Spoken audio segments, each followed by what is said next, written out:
মুর্শিদাবাদের নবগ্রাম বিধানসভার বিধায়ক কানাইচন্দ্র মণ্ডল মহাশয় বিধানসভা স্ট্যান্ডিং কমিটির মিটিং শেষ করে ফেরার পথে হঠাৎ অসুস্থ হয়ে পড়েন এবং ওনাকে তৎক্ষণাৎ বর্ধমান মেডিকেল কলেজ ও হাসপাতালে ভর্তি করা হয়।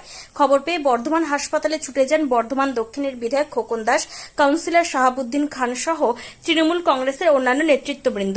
উনি যাতে দ্রুত সুস্থ হয়ে ওঠেন ঈশ্বরের কাছে এই কামনা করেন প্রত্যেকেই। মেডিকেল কলেজে আসছি। বর্ধমান বিধানসভা স্ট্যান্ডিং কমিটির ভিজিট ছিল।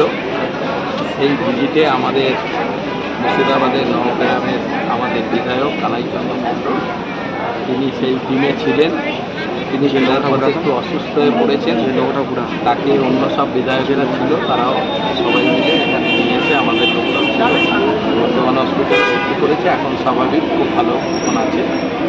একটু পরে আরও সব পরীক্ষা হবে। পরীক্ষা হওয়ার পর যদি কোনো অসুবিধা না থাকে তাহলে ওনাকে ছাড়বে।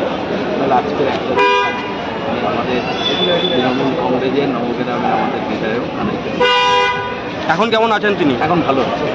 ডাক্তারবাবু কি বলছেন? আমি ছিলাম, ডাক্তারবাবুরা দেখলো, আবার আমি ঘুরে আসছি। কাজ ছেড়ে আবার ভালো আছে। আমি ওনার সঙ্গেও কথা বলছি।